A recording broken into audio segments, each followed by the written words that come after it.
I remember when my kids were little and they would ask me to play Chutes and Ladders or Candyland, and I would literally rather have walked across hot coals. Um, their endless requests to get on the floor with them and play trucks or imaginary games felt so exhausting. Like I can barely have the energy to get through the day and do what needed to be done. And now you want me to pretend I'm a squirrel with 8 legs. As peaceful parents, play is one of our greatest tools, but it can feel elusive. It can feel draining. It can feel overwhelming. It can feel like, who the heck has time for that? And so in this episode, you're going to hear a parent coaching session that speaks to this ubiquitous challenge that we have as parents. Our gateway to connection with our kids very often is through play.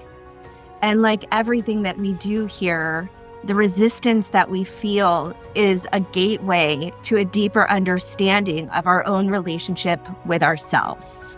One of the things that I realized in my own parenting journey is I can't ever give my children what I don't have myself. And what you're going to hear in this conversation is that our children's request for us to become playful can open up a new world of creativity and joy and delight if we're willing and able to find that within ourselves. Listen in.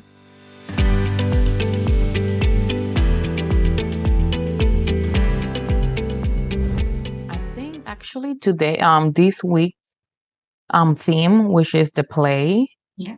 I didn't think that I will have so much blockage or resistance to it.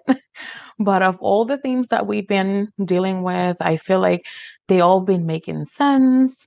And it's like, oh yeah, and it's more of awareness. And then when it came to the playfulness, that's when I realized, oh wow, I don't know how to play. Or I thought I did, but and I do have a 7-year-old who is very playful. And I have been making more efforts to like engage in play. Yeah. And I had noticed that it was difficult for me. I just didn't know where it was coming from, or still trying to figure out why is it so hard for me to engage in just play. Yeah. Okay. So it's fitting that we'll be talking about this in more detail in just a couple of minutes.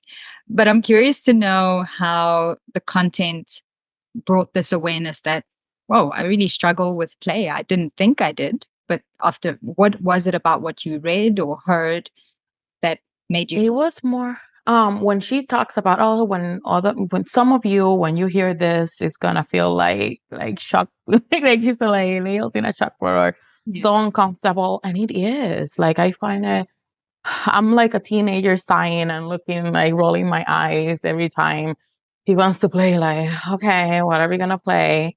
Um, and I'm like, okay, I have 5 minutes, and that's it. Yeah. Like I don't feel like I fully engage Yeah. in play. I just didn't see it as important, I guess. Like, okay, he's playing in his own thing. Yeah. And why does he want me to play with him?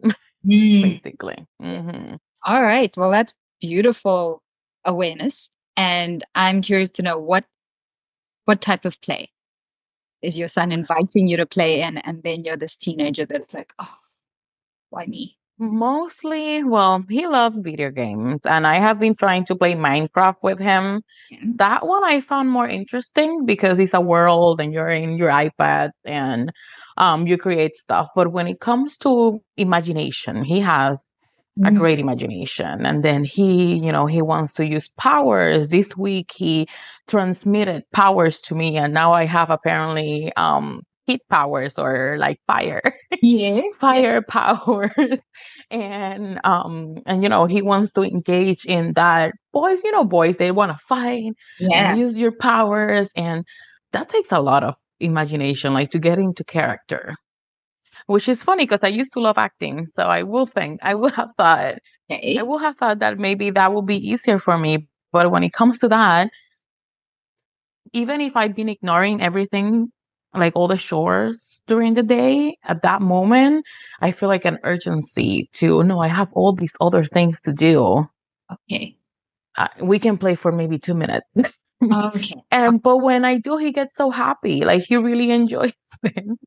Yeah, of course. Of course. So I think what we want to really become more connected to is what happens when he invites you to play. What's happening in your body first? You said you're sighing, you're rolling your eyes, but what else is happening in your body when he's inviting you to play?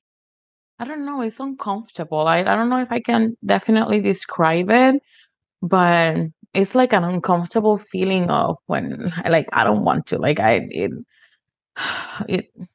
and then when I do try to engage, it's I feel like I can go deeper, Mhm. but like I can't really get into that place of me imagining it with him. Yeah. Um So because he transforms. Yeah, he goes into it. Like you can see his faces and all of that. Like he goes like he's putting in his armor and doing all these things and I'm just there like what are we doing or what am I supposed to do? It what just am I feels supposed to do? uncomfortable. Yeah. All Yeah. right.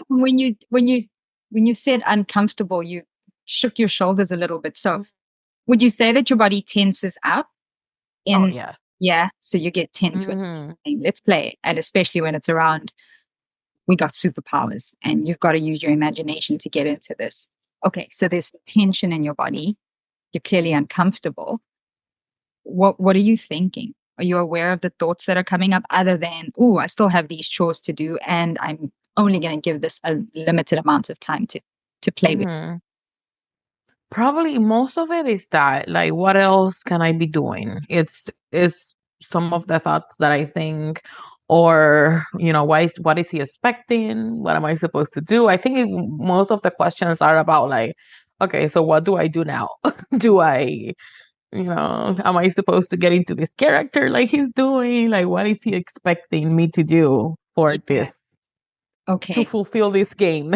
Yeah, yeah. Okay. So I think if we use that as a doorway, what am I supposed to do? You shared that you used to love acting. And I'm curious if do you still love acting if you had the opportunity to? If I've been talking about it, I haven't done it since high school.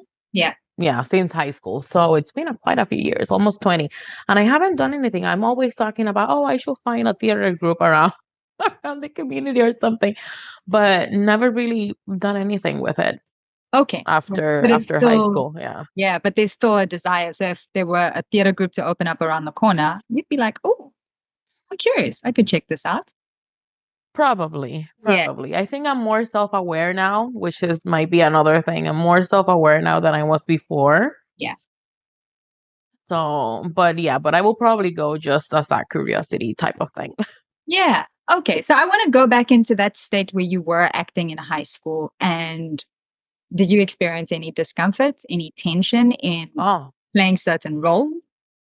I loved it. I loved it. I used to take, especially at the end of high school, I think like three of my electives had to do with that. I used to even compete. We used to do oratory competitions, and I used to write my own pieces, Okay. knock them out, and poetry, and be very dramatic. Yeah. I used to love it definitely. Okay. So you have no problem getting into character. That's not a problem. Really, really. You love that. Well, I guess characters that I know, or Yeah. characters that I like. I feel like I can embody. Yes. That will be the word. Yeah. Yeah. Yeah. And I'm guessing when you're given a character description. So Hmm. so there's the I know what to do. I know how I'm supposed to play this part. Whereas your son is like, Mom, firepower. Now let's go. Yes. Yeah. Yeah. Yes. Okay. It's more like we were playing the other day, and I think we were in the table, and I was telling him, "Oof, my fire powers are off the hook today because this food is so hot," and he got so just that comment, and he got so into it. Yeah. What I Yeah. say. All right. And that's super playful. So I love that you brought the firepower into the food. And when I saw you and you mentioned you got the firepower is like, okay, you're dressed in firepower. Like that looks red to me on the screen. Yeah. You're pretty much wearing your power today. Yeah, basically. Yeah. Yeah. So can you, if you were to take your son's joy at having you play with him and engage with him fully, like take on the role that he's giving you and be able to, is there a way that you think you could get more information about what is expected? Or is there a part of you that, geez, there's so many ways we could go here, that doesn't want to play because you don't have the outline. So you need, I need to know how to do this to do it correctly. And I wonder if your son has that expectation also, or if it's, Mhm. or if the pressure is coming from you. I don't know what I'm supposed to do. So I can't engage. Yeah, I don't know. Because I feel like I mean, even though right now it is with the characters, I feel like it's about playing in general. When my daughter was little, Yeah. I had the same issue because she's 14 now. Yeah. And I did have the same issue. And even when I was doing my worksheet, it was I realized that I don't think I've ever really played because when I was a kid, that was one of the things that my mom used to say, "Oh, you got all these toys and you never use them, you don't play." And I remember the other girls playing Barbie, which was very obviously very popular, and me looking at them like, "Why are you playing? Why are you playing?" I never found it interesting or Mm.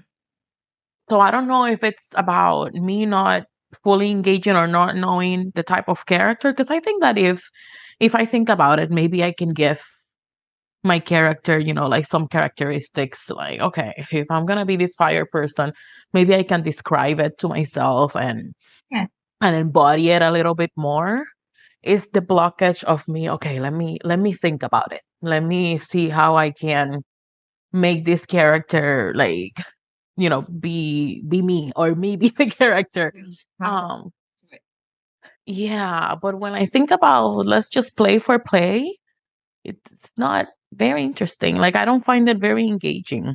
Okay. Maybe it's just the lack of purpose. I don't know. Which is There we I read today, yeah, like play is just for the fun of it.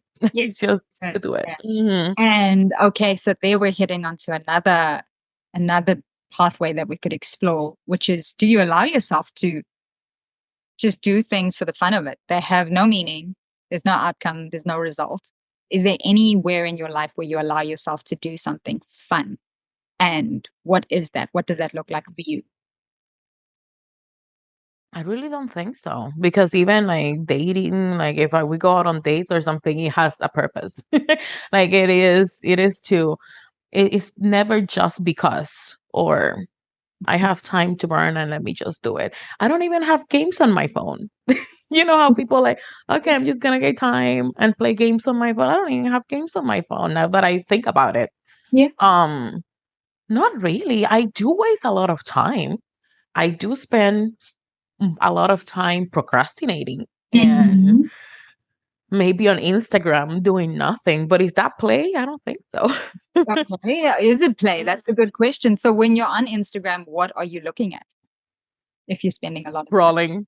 Just I scrolling. think it's, yeah, just to pass the time, just scrolling and to have something like in the background to distract. It's more as a distraction than really, I don't know. I'm not sure if I will describe it as play, more as a distraction for Okay. procrastinating. Yeah.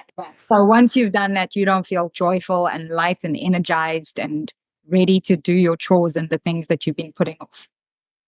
Not really. The other way around. I Yeah. feel ashamed and like, I just spent an hour on Instagram doing nothing.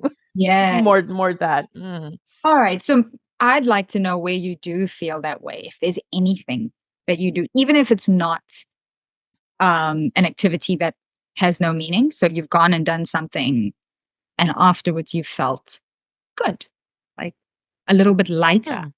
What? Activities like that. Well, when I'm outside, I really like it. I wouldn't call myself, I'm like outdoorsy. I like to be outside and exploring. That brings me joy. At home, impromptu dances, and I used to do them more before, like just silly dances, I like that. That brings me joy. That could be something usually to lighten up like the mood type Yeah. of thing. Yeah. All right. And how often are you doing that?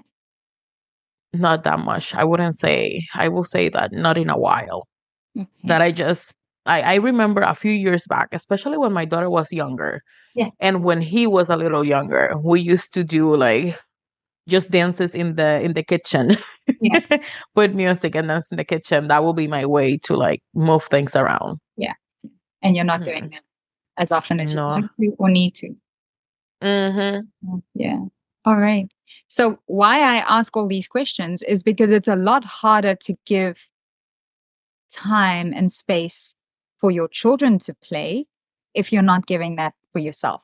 So it's that analogy of fill my own bucket, then I have so much I can pour into you. Whereas if you're not allowing yourself to have joy in your life, fun for the sake of fun, then the invitation from your son can create that block because there's like, well, I don't do this, so why are you doing it? Or you're a child, you do the play. I've got the adult work to do, right? I've got the chore list that I've put off all day and I procrastinated. So now I've got to do it. When you're asking me to play, the important things need to happen. And when you do fill your bucket, when you have your impromptu dance, or you get outside and you just feel life in being connected to nature, your son invites you to play and you have space. You might find that you have more space because when we've played, there's less resistance and less resentment to playing with our children. Mhm. And then the creativity can be sparked from there. Yeah, Mm. that makes sense. Yeah. Yes, that What, makes sense. which part of that makes sense? It's to me it's like, well, if I'm not doing it for myself, or if I haven't created the space for myself to be able to play, then in those moments it's not gonna feel like something that I'm willing to do or that I have the capability to do, other than if I actually um make that space and time for me to have joyful and play. It's like I feel like joy is contagious, so I'm guessing that that will bring it out of me more naturally than having to force it in those moments that I haven't done it in so long. Yeah. Yeah. Yeah. Mm. So that's prioritizing you and your play. And then also noticing in the moment when your son does get excited, like, whoa, mom used her power to cook the food, or one's wearing her power, right? Like you're not really playing, getting on the floor and engaging, but you're bringing it into the everyday moments. So play can be happening at all times, and it can be happening for 30 seconds, for 15 seconds, for 10 seconds. So you're giving these little moments of play to your son and then taking a pause and noticing like, a big smile on his face or his eyes widen as he's like, oh, you got it, mom. You're doing it right without the instruction. And I keep doing this week is like, we used to get these gold stars on our foreheads in primary school. And it's like, if you can give yourself a gold star, yeah, that's play. I'm playing. And just kind of Mhm. wire that into your day, then you can bring more of those moments about without making much of an effort, but just noticing, oh yeah, all right, I used my power today. Or Mhm. whatever else is coming into his imagination, right? I don't know what he's Yeah, sometimes I get to be the bad guy too. Like he has like 10 aliens and stuff like that. That's the thing. Like I admire his imagination. It's not something that I want to take from him, yeah. because the things that come out of his mouth is like, whoa, and he sees it. Like you can tell that he sees it all. Like when Yeah. he's like, boom, boom, boom, boom, boom, and he Mhm. goes into this whole thing, and it's so great to see. But it's like, okay, so it's not my turn. Yeah. Is Yeah. it my turn? Kind of thing. Yeah. Yeah. And that just brings, like, as you share that, I wonder if while you're trying to find your way in, if you could just be the spectator to his imagination, right? Like, Mm, you're really good at this. Please show me how this character plays and this character acts. And you can just sit back and watch in the mhm. beginning and then see what speaks to you and say, hey, can I try something? And I don't know, maybe you just break out in a random dance. Like, does this character dance? Because I imagine he'd dance like this. And you can bring yourself into it without having to match your son's imagination to 7-year-old versus your life's experience. I think two Mhm. very different imaginations. So just bringing Yeah, that's true. into that. That is true. Me trying to get in the head of a 7-year-old may be a little Yeah, challenging. that's exhausting. For sure. Yes. Yeah, but it's very interesting because I didn't think that when I saw the the playfulness and storytelling as a theme, Hmm. I was more dismissive of it. Like, yeah, kids play, and I've seen a few things, but I've noticed that when I do engage, he gets so happy, and I can get him to pretty much do anything. Like if you make a little comment and he's engaged in his play, oh yeah, he'll pick up, he'll eat, like he can do anything in character. Yeah, So I do enjoy it to see him. I want to enjoy participating as well. yeah, Yeah. yeah, yeah, yeah. Hmm. Beautiful. So I think that's a beautiful intention to take out into maybe the rest of your day, the week, is just to maybe witness first, take a step back. And I just love seeing you in your characters. I love the way you use them to get things done or whatever the case may be. And I want to learn from you and then watch him and see what comes to you. And then the pressure to perform is gone. It's just, I'm learning from you. Let's see where we can Hmm. play. Mhm. Okay, I like that. Yeah, as the first intention to just be Yeah. a witness of the imagination. I Yeah. like that. Yeah. Beautiful. Delisha, I've heard from so many parents that this invitation from their children to play is like akin to hot pokers and eyeballs. It's so common that we're like, oh no, don't make me. Why do I have to? It feels like work and I'm tired. And so, as a entry point to this conversation, I'd love to hear more about the why play is such an important component of parenting peacefully or parenting without punishments and consequences and threats and yelling, because it seems like, oh, it's like kind of the last thing that we should be focusing on. And I'm curious to hear your perspective about that.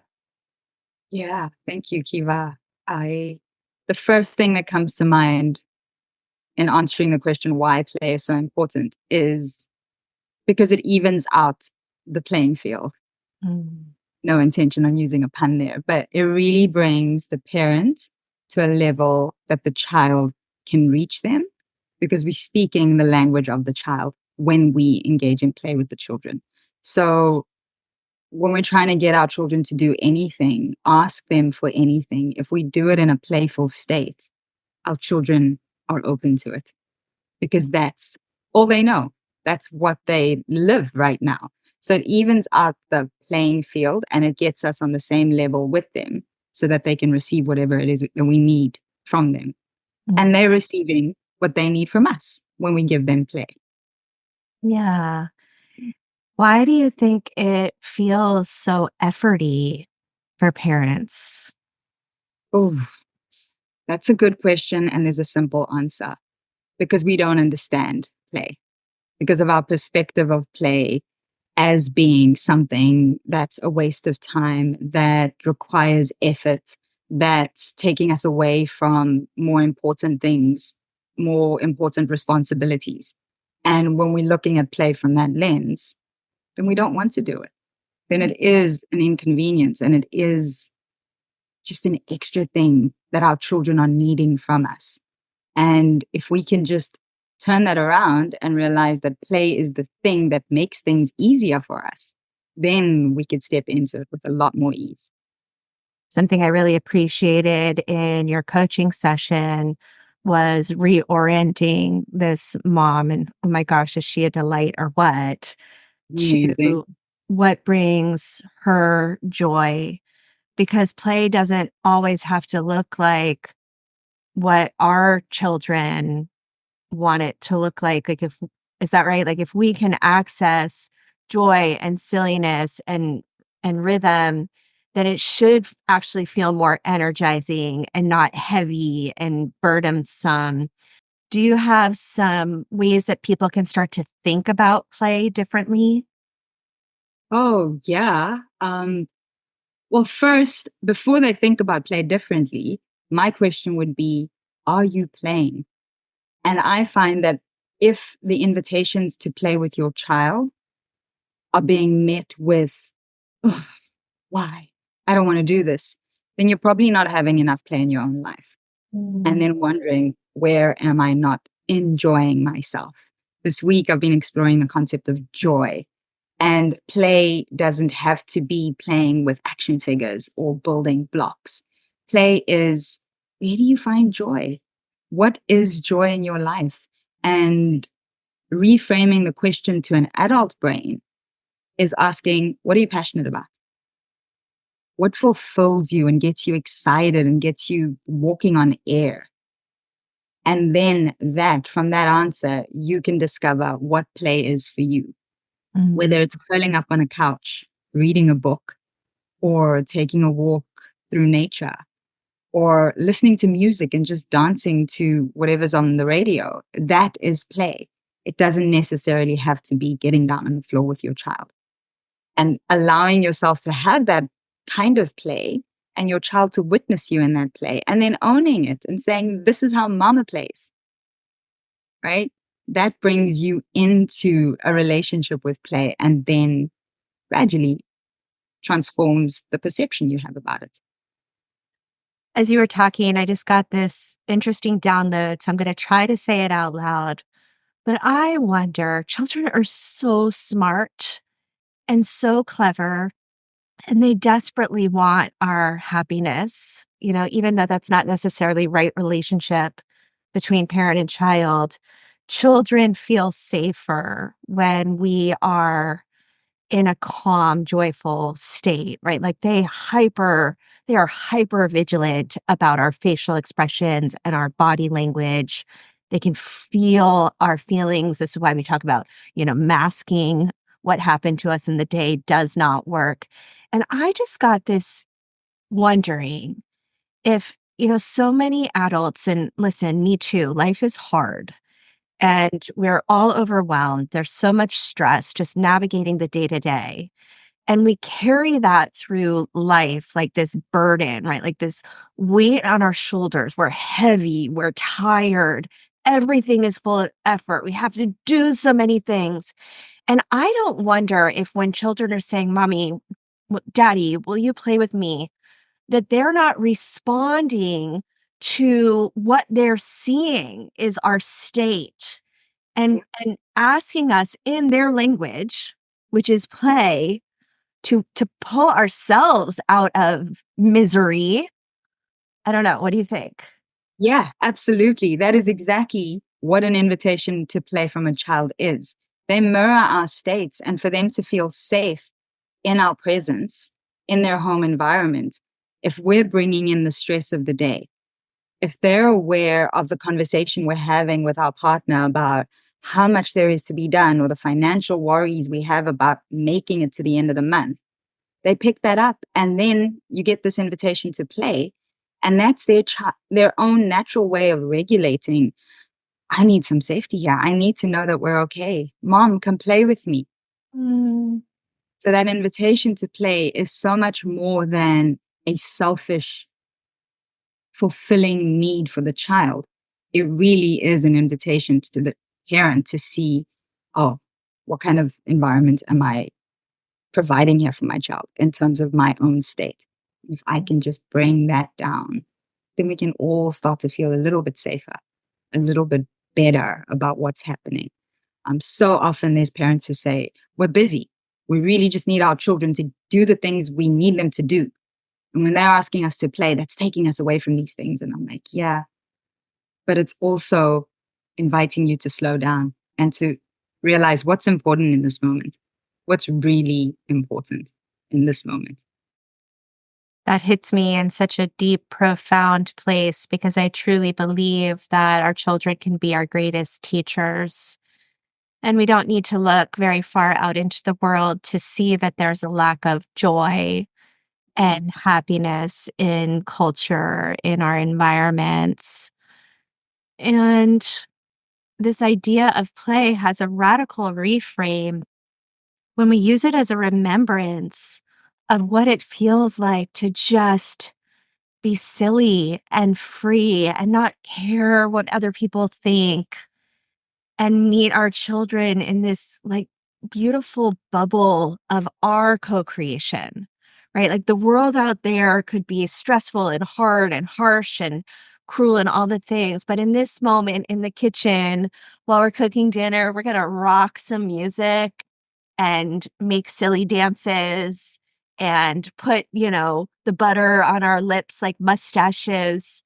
To me, that's the magic of being a parent, those moments. And I think there's like a mindset block here that we could like open up for people, that this actually creates more energy, more time, more vigor for the things that we have to do in life. That our children are actually giving us a gift by bringing us into their world. Absolutely. And as you're speaking, Kiva, I'm going to butcher the quote, but Brene Brown speaks of collecting joy as a way of building resilience for the hard moments of life. And we always refer to children as being so resilient when you move them from a home to a new home, or countries, or changing schools for whatever reasons. And people are always like, children are so resilient. And when I read that quote, I realized they're resilient because they have these collections of joy throughout their day. Little ones. Mm-hmm. They're not long lasting, but these small moments, like this mom said, she used the firepower that her son gave her to cook the food, and it was hot. And that's 5 seconds. And your child's eyes lighten up. Cooking doesn't seem like such a chore anymore when you bring powers into it. And those are those little moments for later on when bedtime is going to be a struggle. You've collected that moment of joy and you've got that, and it builds this resilience. So absolutely, like just shifting the mindset around the gift that joy is, the gift that play can be in your life, and then opening up to it. So every invitation is just, okay, fine. I'll turn the stove off for 5 minutes. Let's do this.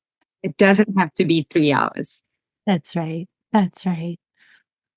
How much do you think that this resistance that we feel might be tied to how we were responded to when we were playful as children? Oh, so many ways that the resistance comes up. The first thing would be to look at when you invited your parent to play. What was their response? A lot of people share that their parents didn't play with them. They don't remember ever having an adult engage in play with them. So the invitation from their own child to play with them seems, well, why should I? My parents never played with me when I was young. This is not my role as an adult. My adult role is to do the work, is to take care of the home. Your job is to play. So there's that separation. And that, again, just comes from conditioning, from experience. So that's one of the biggest blocks or barriers that gets in the way to parents coming down to their child's level. When I say evening out the playing field, right? We're not seeing ourselves as above our children. We're seeing this invitation to play as something that is a win-win for both of us. So we come down, our child comes up as the expert in play, and looking to our child, letting them lead us. That could be another thing that gets in the way. Like, you're not going to tell me how to do this. I know. And there's no way that this truck is going to be able to fly over that bridge. It's just impossible. But allowing that to come up and say, yeah, okay. Even though I know that's not realistic, we're playing a game. And allowing the child to lead, that's another thing that could be a big block. And just looking, what harm can that do?